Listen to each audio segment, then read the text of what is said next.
How's it going, ladies and bruises? I'm Bobby Sixkilla. Welcome back to Route Double. We're probably in the final route here, and Yuuri has just been attacked by Watase pre-mindfuckery, so, oh man, I'm gonna get demonetized for that. Anyway, so, I don't know what's gonna happen next, but I'm excited to find out, because we need to get to Yuuri, and we need to save her, because she was left in that room, and Watase knocked on the door. Somehow he knew someone was in there. And then he injected her with AD so she couldn't wipe his memory or whatever.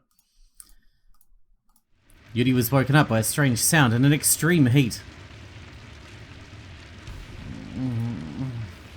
Hikarin? For a moment she remembered the time she was locked away in LABO with Natsuhiko, so she unthinkingly called out his name. But she was mistaken. It was currently September 16th, 2030, 9 years after that memory. Yuuri looked around. She didn't see the man, but the hallway was engulfed in flames. The fires had probably spread while she was unconscious. I gotta get away. Yuuri stood up in confusion and ran away from the flames. As she ran, Yuuri thought to herself, how long have I been unconscious? Where did that man go? The man had disappeared after knocking Yuuri out. From that observation, she couldn't understand what his goal was at all. No, there's no time to think about all that. First I gotta find a way to survive. Yuuri shook off her doubts and ran through the hallway. On the way, she stopped by a room and obtained a level 6 security card that had been left behind. She tried going to Dr. Miyoko Tenkawa's office, but she saw no sign of Natsuhiko and the others. They probably escaped by their own means. Thank goodness. Right when Yuuri sighed in relief, the flames assailed her. Yuuri kept running as the fire and smoke chased her. She went through the blazing factory, and then into Area 1, but there was no escape routes to be found. There was no longer any way out. Every path she took was blocked by fire. That room. Yuuri plunged into a nearby room, every fibre of her being focused only on escaping from the flames. She lowered her body and crawled under a desk, so as to not breathe in the smoke. But she could tell it was only a matter of time before that room burned up too. Am I gonna die here? She thought that might not be such a bad thing. Even if she were to survive, she probably would still never make it out of LABO. As long as Natsuhiko and the others managed to escape in the end, that was probably good enough for her. That's right, the lie we keep telling is now coming true, that's all. And with that thought, Yuuri prepared herself, but then she heard an explosion from outside the room. Yuuri couldn't help but scream. The door to the room was crushed and flames rushed in, and then the force of the flames fiercely intensified. Perhaps something explosive had caught on fire. The heat was so intense that it was difficult to breathe. A heat haze rose from the entire floor, warping the sight of Yuuri's surroundings.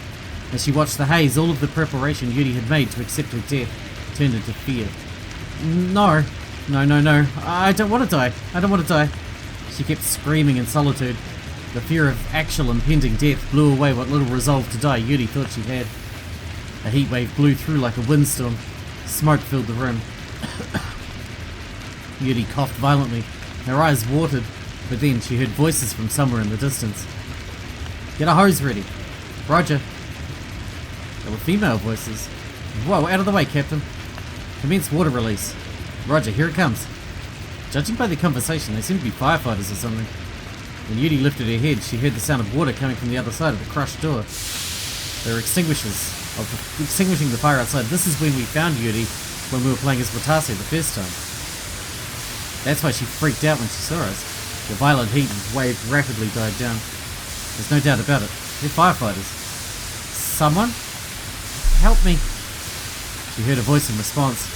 Someone's in that room. Yuuri called out once more to whomever it was that was rushing over to her.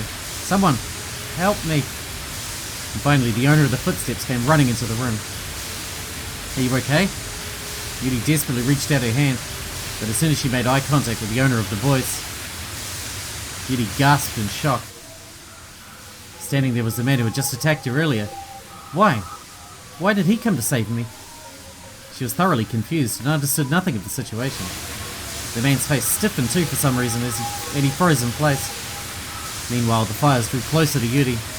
Eventually the man shot off like a bullet, straight into the room to save Yuuri.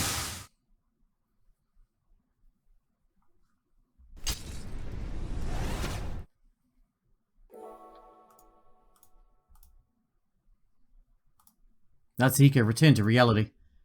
Are you okay, Hikaru?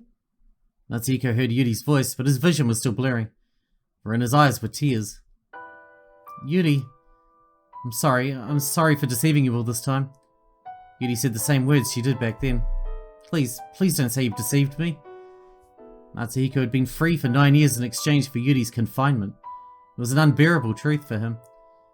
Damn it, what the hell's wrong with me? For years and years I've been protected by the girls precious to me. And I took it all for granted without even realizing how much they sacrificed for me. Natsuhiko was tormented by bitterness and shame. How? How can you be so nice to me? Huh? Even though it's my fault you wasted 9 years of your life. You never held a grudge, you never complained, and even today you worked hard to save me. Why?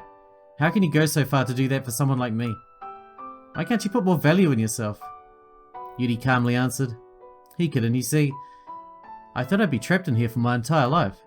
So I thought it'd be for the best if you forgot about me and lived a happy life with Marshallon.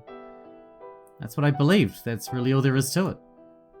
Yuri gave a lonely smile, as if she'd given up on something that she had long thought to be precious. When he saw that look on her face, Natsuhiko understood her feelings. I see. Yuri had given up. To survive her hopeless days, she'd given up every hope of her own future. But that was not something a normal person could withstand. In her heart of hearts, Yuri must have wanted to be saved. After all, she did ask me to save her. She asked me, and not anyone else. And she'd appeared before him, and made him look into his own mind. She may not have realized it herself, but there was perhaps a slight gap in her reasoning. But Natsuhiko couldn't overlook that. Others might overlook it, but there's no way I could. Natsuhiko wiped his tears and gazed at Yuri. Say, Yuri, do you think lost time can be recovered? That's impossible. Even if you change memories, you can't change the truth. That was an obvious answer, but not one Natsuhiko could approve of. No, even so, I'll still do it. Huh? I swear I'll recover the time you've lost. You say you'll spend the rest of your life in prison in this place? That's ridiculous. That can't be allowed to stand. I swear I'll free you even if it costs me my life. Even if it costs you your life? No. If you die, then what will I have spent all these 9 years trying to save you for? Please allow me to do at least that. I really enjoyed meeting you and spending the time with you up until today. If you're telling me that was all a lie, then just turn that lie into the truth. If you say you're a phantom, then I'll change you into reality. That was the one thing he could do for Yuri. The only way he could repay her for protecting her all these 9 years. Let's escape from this facility alive, Yuri. Because I'm sure that's what you really want. Yuri's eyes widened, but eventually her surprise was painted over with the colours of joy and relief. Yes. That one word signified the sentiment that she had locked away in her heart for 9 years. Her hope for freedom. Natsuhiko nodded firmly and continued. Alright, but there's a lot we gotta do before that. You're right. First we need to save Marshallon, right? Yeah, hopefully she's okay. If you're worried, then why don't you use Sense Sympathy on Captain Kasasagi one more time? Huh? You can use Sense Sympathy long distance? Similar to telepathy and empathy, Sense Sympathy obviously had usable range of its own, and considering how empathy's range was narrower than telepathy's, Natsuhiko logically concluded that Sense Sympathy would be even narrower, but it's true you need to be nearly touching when you dive into someone's mind the first time. But minds that have been connected in the past can connect more easily, even from a distance. That said, it's still about the same range as empathy though. Is that how it works? It's called the melt effect. When you use Sense Sympathy on someone, part of your minds meld together, making subsequent uses remarkably easier. When you came to LABO this morning, I was able to connect to your mind even when you were far away, remember? Now that you mention it, you're right. And what's more, you've been sympathizing with Captain Kasasagi's minds for hours upon hours, haven't you? So I'm sure you should be able to connect to his mind whenever you want now. I see. Having his mind melded together with Watase's wasn't exactly pleasant though. Wasn't a pleasant thought, but the ability to sympathize with his senses at will was quite convenient. Got it, I'll give it a shot. Natsuhiko said that to Yuri as he attempted to use Sense Sympathy on Watase. Where is he now and what's he doing? Has he reached Mashiro yet? Natsuhiko's 5 senses dampened, and in its place came the sights that Watase saw. While Natsuhiko and Yuri were talking, Watase was concealing himself in the darkness. He'd heard someone's footsteps on his way to the factory, and he quickly found a place to hide. Damn it, who's there? He couldn't tell whose footsteps they were. Were they Yukita's, Jun's, Kazami's, or... No, it's too dangerous for me to bump into anyone right now, no matter who they are. Watase held his breath and waited for that person to leave.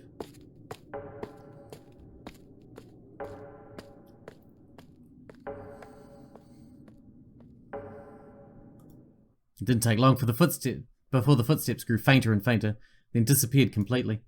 Whew. Watase breathed a sigh of relief. If someone spotted him, then it would cause all sorts of problems with bringing Mashido Toba back to the secret room. I have to save that Mashido girl as fast as I can. Watase broke off into a dash while keeping his guard up. He headed for the cargo lift room in the corner of the factory. But once he made it there, what he found left him stunned. No way, how did... Very little had changed about the room since the last time he'd been there. But there was one part about it that was very strange. Very strange. Or rather, it was the lack of something that was strange. The dead girl's gone. The girl who'd been lying by the lift, the same girl who'd been confirmed dead after Kazami and Jun's failed CPR attempts, was gone. Where did her body go? With this being the second dead body that had vanished on him that day, Watase just stood frozen in complete shock. Chapter 2. The body had vanished. Watase was momentarily frozen in confusion in the face of that bizarre phenomenon happening to him again, but calm down. Maybe someone just moved the body to another location, that's all. But if that were true, then who would do something like that? Kazami? Jun? Ukita?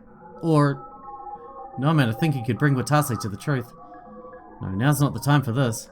My top priority right now needs to be finding that Mashido girl and saving her. Watase then pushed his thoughts aside. He walked over to the lift's control panel and tried repairing it. So first I should put this here. Watase went through a whole process of trial and error, figuring out how the part he got from Natsuhiko connected with the broken panel on the wall. No, maybe that's not it. I've got to take these wires and connect them to this. This is the open button, so this must be the close button. He manually connected the torn off wires and kept clicking the button over and over again, and soon enough... Oh. He heard the control panel beep, followed by the sounds of the lift going down. I did it! Watase found himself instinctively pumping his fist triumphantly. I just hope that I'll find Mashido Toba in there when the doors open. This is the only place I haven't looked yet, after all. Please be in there. The sound of the lift descending filled Watase's ears as he thought that. And when the doors opened, he found himself faced with a lone girl lying there. Huh? Huh? What the... Hey! Watase ran over to her as horror filled him. The last survivor had indeed been on the lift, but she was horribly injured. Hey, you okay? The girl's face was so pale that it almost distracted him from the blood pouring down her arm. She didn't respond to Watase's cries. Didn't Natsuhiko bandage that? But he could tell she still had a pulse and was breathing, though both were faint. Is she unconscious? Now that he looked closer, her face looked familiar. She was the girl who had been seen with Natsuhiko in the footage that they'd found in the surveillance room several hours back. There's no doubt about it, this is Mashido Toba. But unlike the healthy, uninjured girl he'd seen in the footage, this one looked like she was a step away from death. What in the world happened to her? And just as he had that thought, a bizarre image flashed through his brain. It burns. Huh? What is this? No, it burns. It hurts, Natsuhiko. You okay, Mashido? I'll treat it right. Guess it's harder to hit a moving target than you think. The sudden images and voices that played back in his head sent tremors running through Watase's body. That was... He'd first seen a boy and a girl running off somewhere through the security gate. But what directly followed that image was a dry sound. After that came a man's voice. Guess it's harder to hit a moving target than you'd think. That voice, it sounded a lot like Watase's voice. What's the meaning of this? Why would I do something so horrible? It's like, But before Watase's horrifying train of thought could continue, he was interrupted. Watase! This time the auditory hallucination echoed through his head. Calm down. That girl's gonna die. Rescue her and get back to the shelter. Look, you're a rescue worker, aren't you? Then accomplish your mission, damn it. Right. Watase did his best to curb his bewilderment and managed to somehow pull himself together. That's right, I'll save this girl. There's no way in hell I can let her die on me. Not on my watch. He distracted himself from his earlier thoughts with this self-persuasion and kept repeating it in his mind over and over again. He then walked up to Mashido and lifted her in his arms. There, that's more like it. The auditory hallucination sounded relieved. Watase said nothing and rushed out of the cargo lift room while carrying Mashido on his back. He first made a stop at the Area 5 infirmary. She's probably not going to make it without a transfusion. Please tell me there's another transfusion kit here. He searched the room to find that there was exactly one other kit left. He put it in his pocket and then carried blood packs under his arms, one of each blood type. If he could, he'd treat her here. But it was too dangerous. It's likely he'd be attacked by Jun, Ukita or Kazami if he stayed. And going back to the shelter is the best move. It's the safest place we've got. Watase propped Mashido on his back again and left the infirmary. He carefully made his way to the shelter while keeping a close eye out for Ukita, Jun and Kazami. He soon made it back to the keypad. Natsuhiko, can you hear me? It's me, Kasasagi, open up! He pounded on the door and shouted, and soon enough, the wall slid open, revealing the iron door. His return to the shelter was immediately followed by Yuuri crying out, Mashidon! She cried out what seemed to be a nickname for Mashido and ran over to them. It looked like Mashido was another friend of Yuri's. Captain Kasasagi, Mashidon's gone completely limp. It's okay, she's just passed out. Watase laid Mashido on the floor and gave that reply. But her arms hurt pretty bad. She might have lost too much blood. It looks like she was stuck in the lift for hours without treatment. Natsuhiko glared at Watase and spoke in a low voice. Yeah, that wound does look pretty bad, huh? Yeah, I gotta give her a transfusion right away, or else. Do either of you know her blood type? She's B+. That's what B positive. That's what she told me, at least. Okay, then B positive it is. Watase read the instruction manual that came with the transfusion kit as he checked for any acute reactions.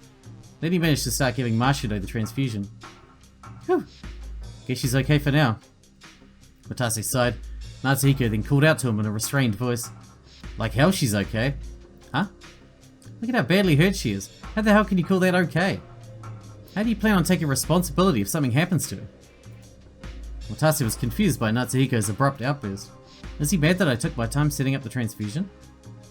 But it was at that moment that it hit him. He'd heard that rough, impatient tone in Natsuhiko's voice somewhere before. Very recently, in fact.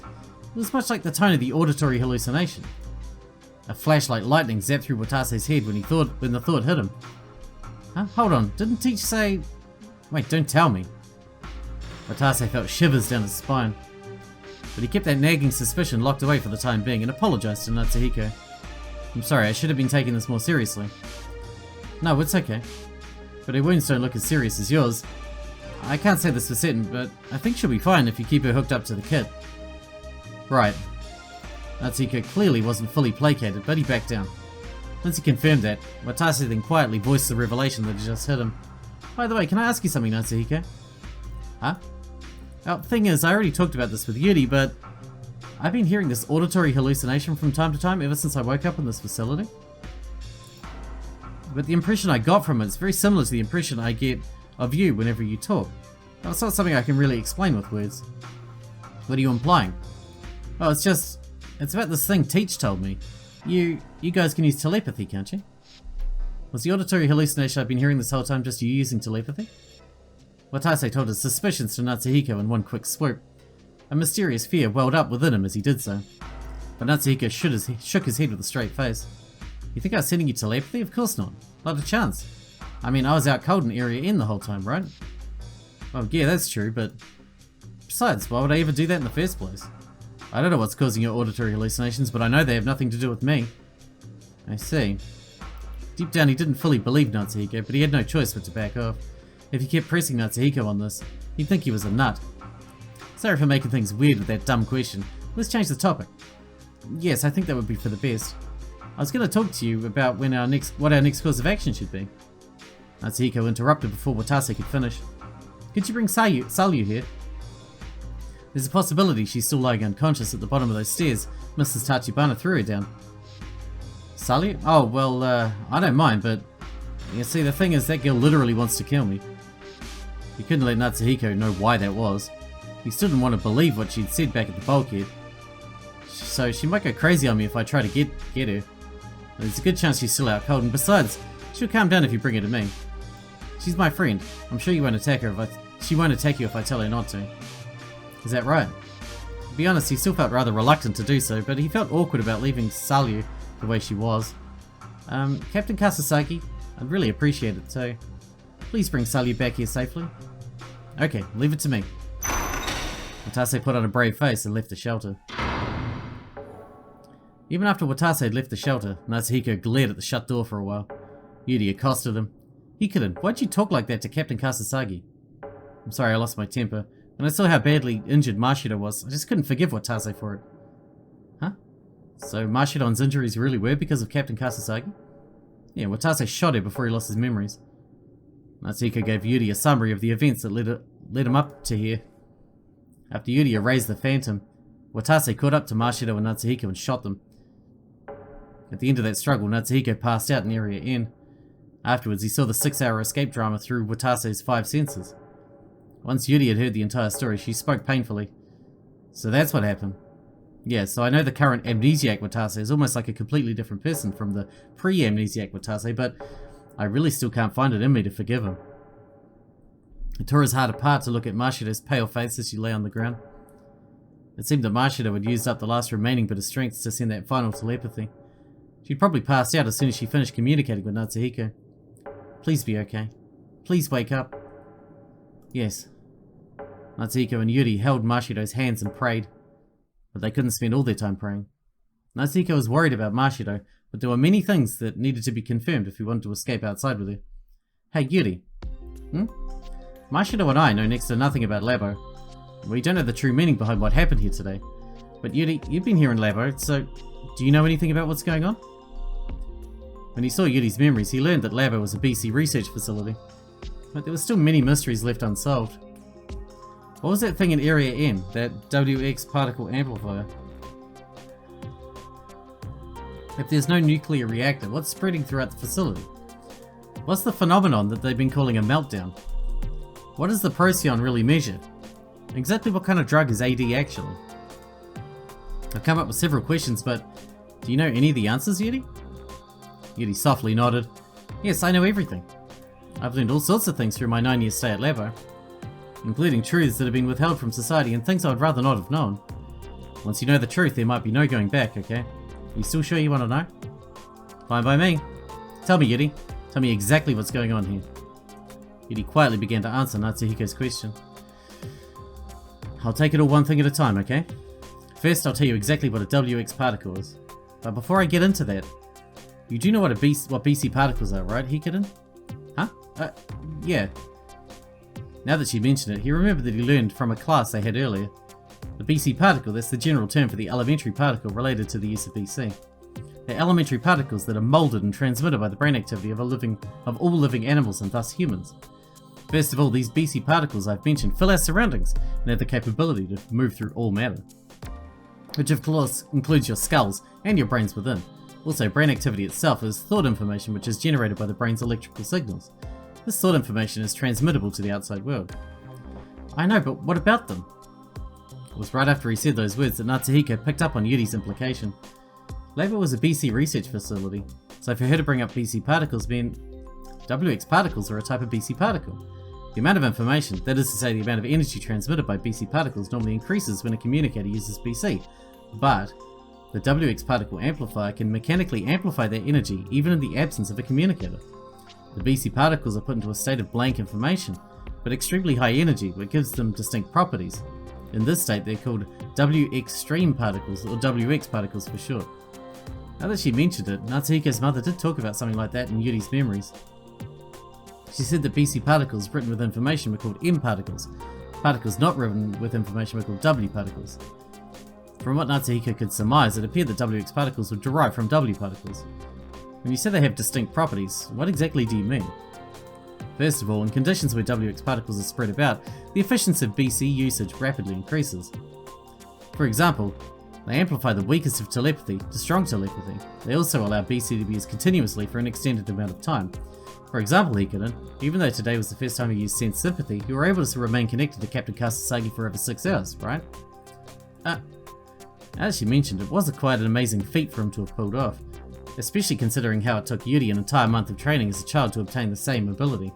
Natsuhiko obtained in a flash.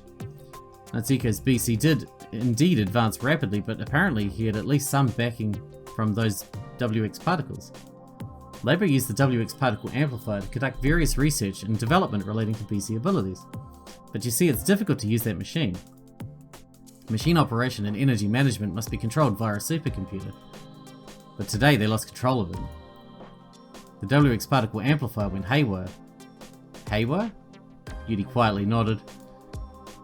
I don't know the cause, but an abnormal situation arose where WX particle generation continued for hours. That's the truth behind what's going on in this facility. The phenomenon labelled a meltdown was the unbridled generation of WX particles which spread throughout the entire facility. So that's what it was. So it really wasn't a nuclear reactor meltdown at all. It was apparently just a one-word shorthand for extremely high-energy BC particle proliferation. So then the Procyon's readings are actually a measurement of BC particle energy. That's correct, Hikiden. The Procyon isn't an instrument for measuring radiation exposure, but BC energy. It's a device that measures and quantifies the amount of energy in the BC and WX particles in the area.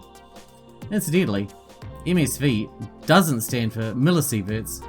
In that case, rather, it stands for milliscalar value. A unit of information energy contained in BC particles. As he listened to Yuuri's explanation, Natsuhiko gradually understood more and more about LABO. LABO wasn't merely misrepresenting itself as a nuclear power research institution in name. Several parts of their research coincided with nuclear power science here and there. Was the identical abbreviation intentional or just a coincidence? It was intentional, of course. Everything that could potentially be handed over to third parties like Procyon and AD were designed to be disguised as things related to nuclear power. All as a part of the efforts that went into hiding the truth of LABO from society. Now that Natsuhiko thought about it, that was right. There was probably several more similar countermeasures against industrial espionage in place, such as the use of several secret code words like Case N, Meltdown, and AD. LABO had been carefully hiding its true nature in consideration of worst case scenarios like this one. Let's get back to the topic. If the Procyon is a BC energy measuring instrument, then what's AD? AD is a drug that absorbs and neutralizes BC particle energy. As for its effects, first, it prevents you from using BC. Second, it prevents other people's BC from affecting you. In other words, it's a drug that protects your mind and body from other people's BC at the cost of your own. That's what AD is. I see, so that's what happened to me back then. Natsuhiko remembered. When his mind was connected to Watase, Natsuhiko would sink into darkness whenever Watase injected himself with AD. It wasn't that Natsuhiko's sensations would cut off, it was that Watase, the BC target, would become temporarily immune to the effects of BC. Natsuhiko's mind would try to connect with Watase's, but AD would reject it. As a result, Natsuhiko would be unable to receive any information that Watase's mind was supposed to be sending. And so without any information, Natsuhiko would be thrown into darkness. It is true that Is it true that its effective period is an hour? It is. So is the fact that AD is effective in environments under 4,000, whatever the new word for that is. Conversely speaking, that means that when BC energy surpasses 4,000, the effects of AD disappear. You're once again prone to the influence of other people's BC, and if you're a communicator, you can use BC again as well. That would explain why Natsuhiko's consciousness returned every time Watase went into a contaminated zone, and how the two of them remained constantly connected once the facility's value rose past 4,000. Both were a result of a conflict between BC, the power to connect people, and AD, the drug that resists the power. But now that you mention it, what is it? Why was the amount of energy in the facility gradually rising? Well, you see, that's because the BC insulator can no longer keep absorbing the WX particle energy. Huh? Natsuhiko knew about BC insulators. He'd even had a conversation about them with Sully just a few days ago. Why do we have to move to a specialized classroom for BC classes? The BC room's walls are made with BC insulator, a special building material meant to block out BC. As Natsuhiko remembered that exchange, Yuuri continued, actually, all the walls and security gates in this facility are made with BC insulators. You know how BC insulators obstruct BC? They do that by absorbing the energy from BC particles. WX particles are a subclass of BC particles, so they're no exception. The energy from WX particles generated in Area N is being absorbed by the surrounding walls and security gates. But there's a limit to how much they can absorb. If they're continuously exposed to WX particles, their absorptivity gradually wears down. As the absorptivity decreases, the amount of energy from the WX particles leaking out of Area N increases proportionally, which is why the Procyon's value has been gradually rising. And what's with the disparity in values across the gates? Why do places like Area 4 have higher values than other areas? Probably because the fires and explosions here had caused damage to the BC insulators, I guess. The insulators in the more heavily damaged areas suffered further decreased absorptivity, causing WX particle energy to rise even further. Now that Natsuhiko thought about it, that did sound plausible. B2 of Area 4, the most heavily contaminated area, had been horribly damaged by the fire. Considering how much it had burned, a good majority of the insulator must have been damaged. The next highly contaminated area, B2 of Area 5, was right next to Area 4, so the contamination may have spread all the way over there. There was no definite proof, but Yuri's conjecture seemed plausible enough. Wow, Yuuri, you seem to know just about everything about this facility. Well, I have lived here for over 9 years after all. It's only natural that I know a lot. Though I may have been locked up in here, it is technically where I live. I have grown a little attached to it. Yuuri gave an ambivalent smile. His smile pained Natsuhiko's heart as he asked more questions. Thanks to you, I now understand more or less what LABO is and what WX particles are, but there's another important thing. What are the dangers of WX particles? The Amplifier's manual said that WX particles were harmful to the human body, and then Watase and the others went somewhere with a high Procyon reading. They displayed strange symptoms. Natsuhiko recalled the contents of the manual that Watase and Kazami had found in the engine room. It had said the following. The properties of WX particles have extremely harmful effects on the body. Examples of this include dysesthesia, brain dysfunctions, genetic abnormalities, etc. The symptoms are dependent on the level of particle energy, as listed below. Yeah, I remember. I'm sure we don't need to go over this yet again. I'm sure we've been over this like 3 times now. Hey Yuuri, is it true that WX particles cause brain dysfunction and cancer? Yes, they may not be radioactive, but they're still dangerous nonetheless. WX particles with enormous amounts of energy enter and affect the brain, causing various brain dysfunctions. Furthermore, they can also affect the genes, causing mutations and cancer. Perhaps that's why even Mr. Ikeda was afraid of the values increasing, despite how he should be fully aware of the facility's true nature. That in itself wasn't strange. What truly was strange was, then how come I didn't suffer any negative effects from staying in Area N for so long? I'm still perfectly fine now, and you seem fine to me too. I don't think I've gotten any genetic disorder or brain dysfunctions, but why's that? Melancholy shrouded Yuri's face when she heard Natsuhiko's question. We're okay, Hikiden. You and I are the only ones trapped in this place who will remain unaffected no matter how high the WX particle reading gets. It's because we have rank S aptitude, you see. What does that have to do with it? The truth is, the negative effects of WX particles occur more easily the lower your BC aptitude is. That's because your WX particle resistance is proportional to your BC aptitude. People with rank F aptitude have no resistance to WX particles whatsoever, but those of us with rank S aptitude have complete resistance. Our brains and genes are unaffected by the effects of WX particles. It's because of what happened 9 years ago that we became like this. Huh? 9 years ago? So you mean the reason our aptitudes rose so high had something to do with WX particles? Yuuri nodded. When WX particles contact the human body, they first cause a strong influence on the brain, causing various functional disorders. The headaches and vomiting are a result of those disorders. The same goes for numbness of skin and other symptoms. When the particles come into contact with genes, they damage them. They damage genes? Yes, though many other things besides WX particles have that effect, such as radiation, particle beams, and electromagnetic waves. In any case, once gene damage occurs, the body quickly works to repair that damage. Prolonged exposure to WX particles can overwhelm the repair process, causing fatal damage, but with endless cycles of damage and repair, the human body has on rare occasions gained resistance to WX particles. The brain also changes accordingly and the functional disorders cease. And as resistance rises, aptitude rises in proportion. That was the process both your body and mine underwent when our aptitudes rose to rank S 9 years ago. I see, well that finally puts that old mystery to rest. Normally aptitude doesn't change throughout one's lifetime. But Natsuhiko and Yuuri were an exception because their bodies were flooded with WX particles during the fire 9 years ago. That's why you didn't like taking AD, huh? Because you didn't need it to begin with, and all it did was prevent you from using PC. Yeah. So if the two of us go to Area N, we won't get cancer or anything. Right, as in we won't get any worse than we already are, that is. Huh? Natsuhiko had a terrifying feeling about what she was implying, for he felt that Yuuri was trying to tell him about the real danger of WX particles.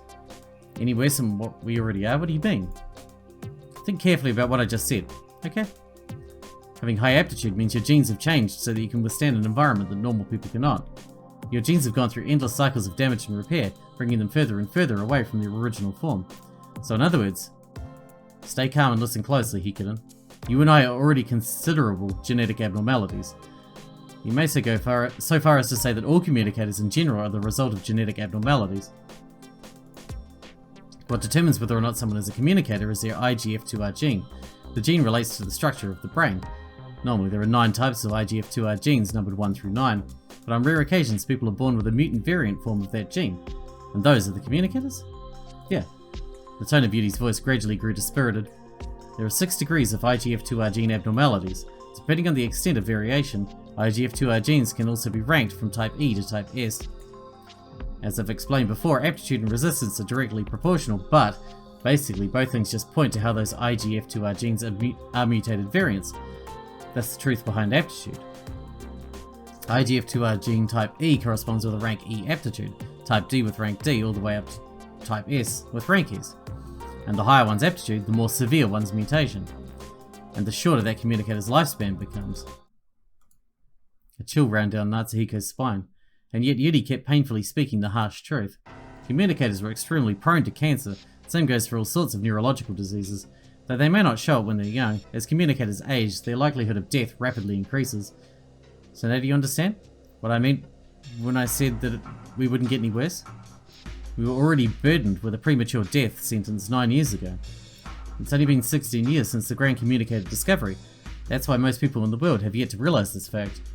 Most of the scant few communicators that were born before the Grand Discovery have already died. I heard from the professor that your father was also a communicator. Furthermore, he was a rank B aptitude communicator, an even rarer existence at the time. That's why he died at the age of 32. No way. If LABO knows about the truth, then why haven't they announced it? Can they? They haven't even completely figured out the cause of the premature deaths. If they made the announcement regardless, then all communicators would surely despair over the looming fate of death. Natsuhiko choked on his own words, so that means we're already... Even if they escape from the facility, they still wouldn't have long lives ahead of them. Their remaining lives would be shorter than his father's 32 years on this earth. 15 years? 10 years? How much longer do we have left to live? Natsuhiko was horribly agitated by the hopeless truth. Feelings of nothingness rended his heart into pieces. He held his head with a trembling hand, but at that moment, he saw a wristwatch in the corner of his eye. His father's watch.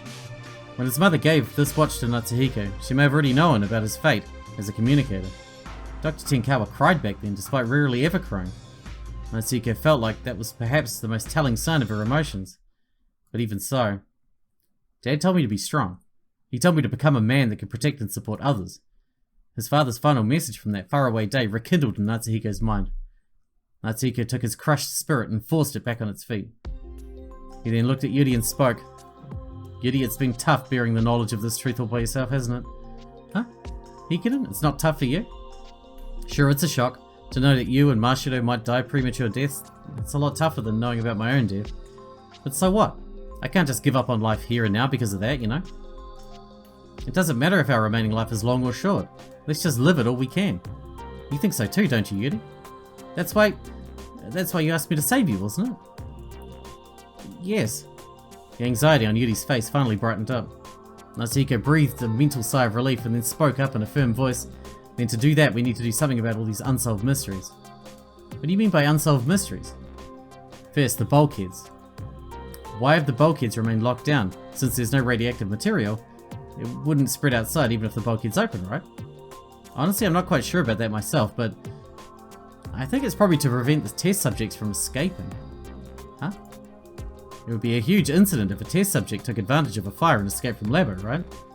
So you mean KSN refers to a system that prevents your escape, Yuuri? No, not just my escape. I think they had another girl in mind too.